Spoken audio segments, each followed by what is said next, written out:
తీరుతుంది, తీరాలి, వస్తేనే అప్పుడు సంగీతానికి ఒక విలువ ఉన్నట్టు నా అభిప్రాయం. ఎందుకంటే మీరు పాడిన పాట మొట్టమొదటిసారిగా నేను పోయిన ఎపిసోడ్లోనే విన్నాను. అంతకు మునుపు నేను మీరు పరిచయం కానీ మీరు పాడగా నేను వినలేదు. మీ నాన్నగారే నాకు బాగా పరిచయం. కానీ ఇంత విద్వత్తు ఉన్నటువంటి మీకు భగవంతుడు నిజంగా మంచి అవకాశాన్ని ఇవ్వాలని నేను కోరుకుంటున్నాను.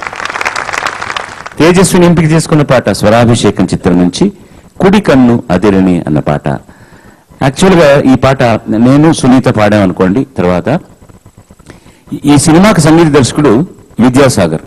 కానీ ఒకానొక సందర్భంలో అతను అవైలబుల్గా లేనప్పుడు మన పాడుతా తీగ ద్వారా పైకొచ్చినటువంటి గాయకుడు, నేను గర్వంగా చెప్పుకుంటాను, పార్థసారథిని పిలిచి ఆయన బాబు నువ్వు ఈ పాటని ట్యూన్ చేస్తావా అంటే పార్థసారథి ట్యూన్ చేశారు ఈ పాటని.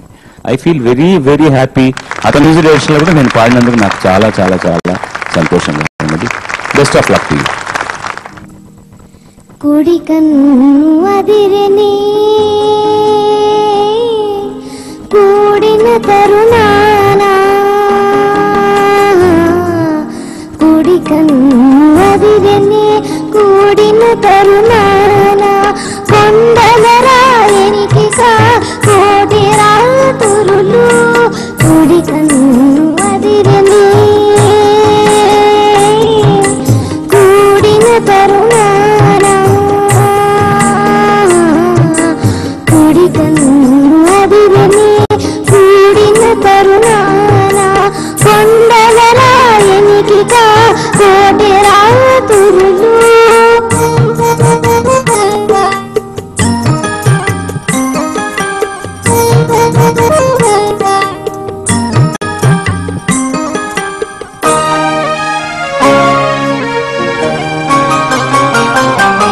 మేలు మేలాయనే మంగమాయమ్మకు అలకల తీపులు ఆటినందుకు, మేలు మేలాయనే మంగమాయమ్మకు అలకల తీపులు ఆటినందుకు, చాలు చాలాయే జలుబుగ్గలకు, చాలు చాలాయే జలుబుగ్గలకు, చెలువంపు ఘాటులు చెక్కినందుకు,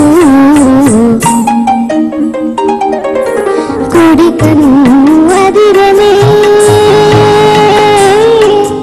కూడిన తరుణాన, కుడి కన్ను అదిరనే కూడిన తరుణాన, కొండల రాయనికి కోటి రాతురులు.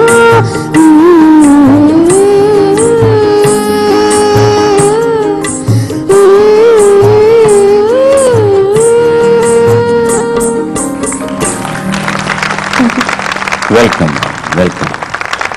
ఇవాల్టి ఈ అధ్యాయాన్ని మనం కృష్ణుడితో మొదలుపెట్టి వెంకటేశ్వర స్వామితో ఫినిష్ చేసుకున్నాం.